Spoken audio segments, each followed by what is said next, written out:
On this episode of the Whiskey Tornado, we review the new Wolves release, the Rye Project Volume 1, in collaboration with the Willet Distillery.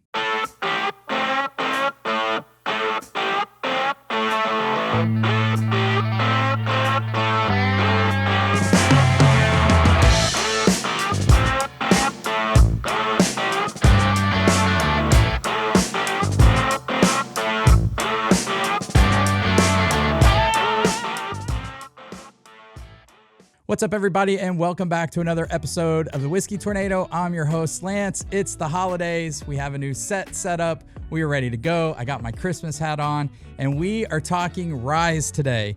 Look at this gorgeous bottle, guys. This is a new release from Wolves in collaboration with the Willet Distillery. This blend is anchored by a 51% 6-year rye out of Indiana, so we can assume that's MGP. Then that rye was transported to Sonoma, California to be aged longer. After the additional aging in Sonoma, the master distiller at Wolves and the master distiller at Willett went to work and blended in some 6 to 7 year Willet rye that has a 74% rye mash bill. So the specs on this thing look amazing. We've got 6-year MGP rye. We've got 7-year Willet rye. It's winter. The holidays are here. I'm so excited to get into this rye for you guys. For those of you new to the Whiskey Tornado, let me quickly explain our scoring system. We have 7 categories. We rate 0 to 1, 0.5 being an average score. Our first 2 categories are handicap. Those categories are appearance and availability. Then we move on to the nose, palate, finish, body, and value. At the end, we add all those scores up. Any score of a 3 or better is bar worthy. Any score of 4 or better means it's bunker worthy. Grab some extra ones just in case the bourbon you love, or rye in this case, is no longer made. All right, with all that being said, let's get into the appearance of Volume 1 of the Rye Project.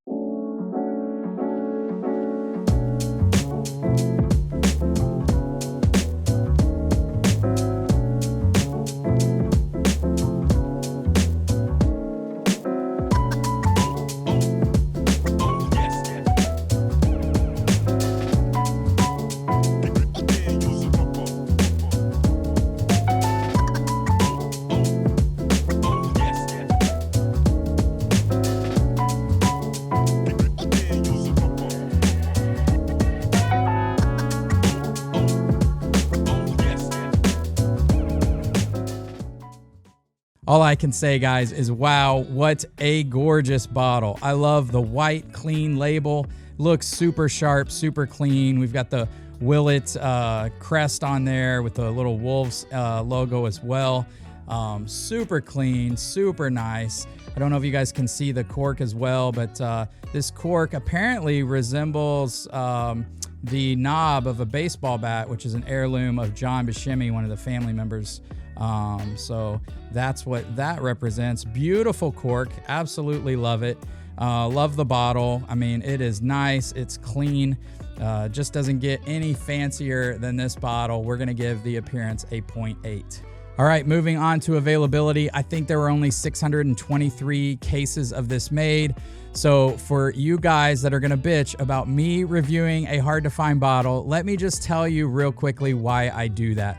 I review hard to find allocated bottles in case they are some of the best stuff I've ever tasted and you guys run across it when you're out at a restaurant or out at a bar, and you might not know if paying $30 to $50 for, a couple ounces is worth it. You can hopefully watch these reviews if you can't find allocated bottles or if you don't have a good connection, and hopefully taste it. So don't get mad at me for reviewing hard to find bottles. I'm going to do it. If you get mad, just go find another channel because I'm going to keep reviewing these things. For one, I don't want to spoil the review, but this bottle is fantastic and very unique. But again, as far as availability goes, it's rare, it's limited, it's allocated, it's a 0.1. You're probably not going to see this unless you have a connection or you get really lucky bourbon hunting. All right, guys, let's get into the nose on this Wolves and Willet collaboration, the Rye Project. Oh, man. Trust me, guys, I wish some of these hard to find expensive bottles were not good. But the nose on this thing is gorgeous. The first note that hit me is honeydew. It's that honeydew melon. I just did an MGP Stellum Rye pick for our Patreon members, and the first note that hit me was honeydew melon on that. And in fact, I called our pick melons. And this has that melon note to it. It's probably that MGP rye, but man, is it gorgeous. There's a lot of citrus here. A little bit of cherry maybe. Lots of vanilla. Maybe even just a slight bit of tobacco / clove. It's a complex nose, really gorgeous. Man, I love it. This is a beautiful rye on the nose. We're going to give it a 0.8. All right, moving on to the palate. Cheers, everybody.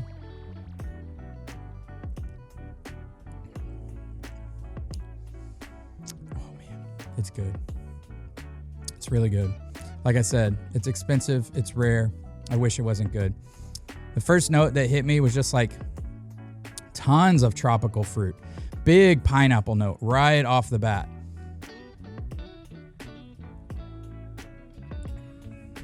Man, that melon, pineapple, honeysuckle. You know, you can tell this has the footprint of Willet, which is, you know, for me, if you've watched any of my past reviews, Willet bourbon, I do not like. I am not a fan of it. Just doesn't hit me right. This has the footprint of Willet because it has that Willet 74% rye mash bill in here. But I really enjoy it. Man, this is fantastic. God, it's good. Let me go in for some more notes here. Lots of tropical fruits.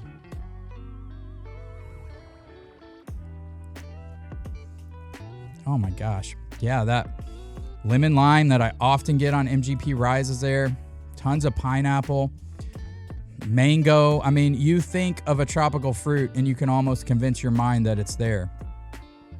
Honeydew, honeysuckle. A little bit of floral there. Man, it is really good. And I get honeysuckle a little bit on Willet bourbon. So that, again, that Willet footprint's there. I'm going to go in for one more sip, see if I find anything else.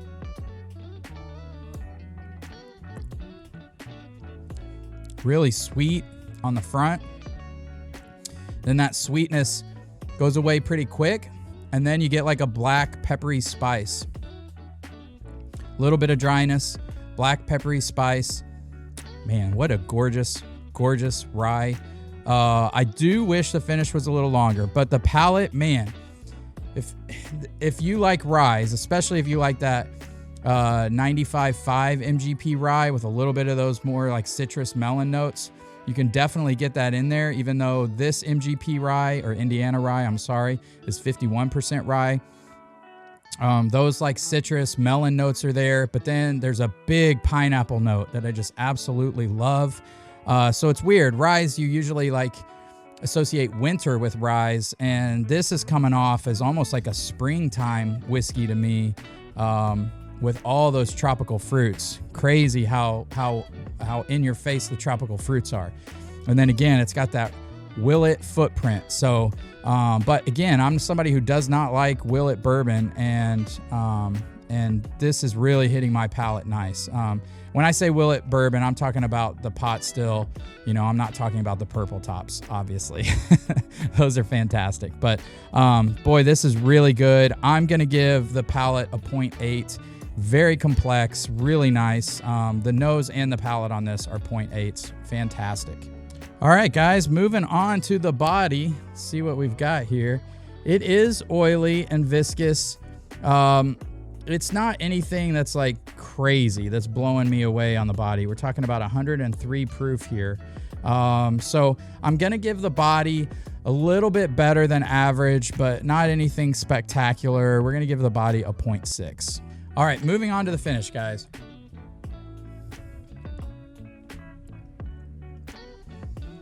You just get that huge swell of sweetness. And then the sweetness quickly fades away, starts to go a little drying. Not bitter, but it does dry the back of the palate out. But as soon as that sweetness goes away, you start to get a rise in peppery spice. So like black pepper, really kind of spicy. So sweetness goes down, pepper kind of comes right in the middle, and they cross each other. And it's really a beautiful finish, but not very long. I would say short to medium finish. So I'm going to give the finish It's just barely better than average. And the drying, I would give it a 0.7, but the fact that it's just a little bit drying, I'm going to knock it just a tad. Still better than average, though. We're going to give it a 0.6. All right, moving on to value. The value on this thing, this was a $220 bottle. So super expensive. Now, value is subjective. What's $200 to me, it may not be $200 to some other people. $200 for me is steep. And I don't think many bourbons or ryes live up to that $200 mark. There's just definitely a point of diminishing returns. It's just not as good. At some point, it's just not worth it. So for $220, you know, this is probably one of the best ryes I've tried of the year. And I've had the Michter's 10, which I absolutely love. I've had the Michter's Barrel Strength Rye. I've had the Old Forester single barrel proof rye. That's probably my top rye at the moment. Seagrass was really good too, but that's a blend and finished.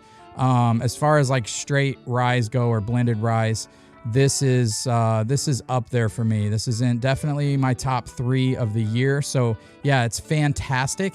Is it worth $220? Probably not to me, but to other people, it might be. You know, if you have a lot of disposable income, it might be worth $220 to you. But for value, for me, I'm going to give it a 0.3. It's less than average, even though this is one of the greatest ryes I've had of the year so far. That brings the overall score to the Wolves Willett collaboration, Volume 1 of the Rye Project, to a 3.55, making it bar worthy. Now, even though I say it's bar worthy, there are lots of asterisks to this. This is the asterisk bottle if there ever was one. Number 1, this is the most unique rye I've had of the year. And unique gets points for me. It gets bonus points. In fact, I've thought about changing my scoring system and adding bonus points for uniqueness. This is such a unique rye in that it has those MGP flavors and that Willett footprint that I just think it's fantastic, beautifully blended, masterfully blended, I would say. And I would bump it to bunker worthy just because it's such a unique rye. There's nothing that's came out like this year. I absolutely love it. So for me, this is bunker worthy. The thing that kills it is the value. And also another asterisk to this is if you don't like that Willett footprint, I would say taste this in a bar before you buy it. I personally don't like the Willett footprint, but I would say this bottle is just beautiful. I absolutely love it. It's delicious. It's super crushable. And to me, it's a bunker worthy bottle. And when I have guests over and it's a special occasion and we're looking for a very special rye, this is the bottle I'm pulling out. It is really nice. I'm absolutely in love with it, even though on the scoring system, it got bar worthy for me. But again, for uniqueness, I would bump it up to that bunker worthy category. All right, guys, if you like this video, please like, comment, subscribe. If you want to help support the channel a little bit more, you can join our Patreon crew for as little as $2 a month. Links are in the description below. Thank you guys so much for all the support. Happy holidays. Hope you enjoy your Thanksgiving coming up this week. Hope this review helped you decide what to buy and what to leave on the shelves. Until next time, cheers, everybody.